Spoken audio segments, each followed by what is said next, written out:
ina da magana akan abin da ke faruwa cikin yankina. Ina so kowa tsaya ya kalli fuskana. Ka ji me zan fada, ina so yi magana kuma na jaddada. Matasa na jiyo ta kanku zan fada, magidanta kuma ku zo ku muna shimfiɗa. Mu tattauna akan abubuwan da zan fada. Ashe kuna gani, ashe cuta na damun ku ba ku da magani. Kar ku damu za ku iya ku da babu ne, amma fa sai ku tsaya ku cire tsoron wani. Mana domin shi fa ba Allah bane, yana cin abinci ya sha ruwa kamar mu ne. Idan ya kare zai je kuma ya yi bacci ne, ya manta da talakansa amana ne. Wasu ko ka manta karanci da Allah ne, ka ci amana Allah mai hisabi ne.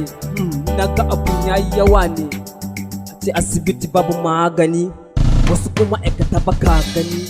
Ba masala ya mu musa magani, da mun gaji da wani gani. Dan siyasa kenan. Mana na yi magana, dole na yi magana. Ego birni fa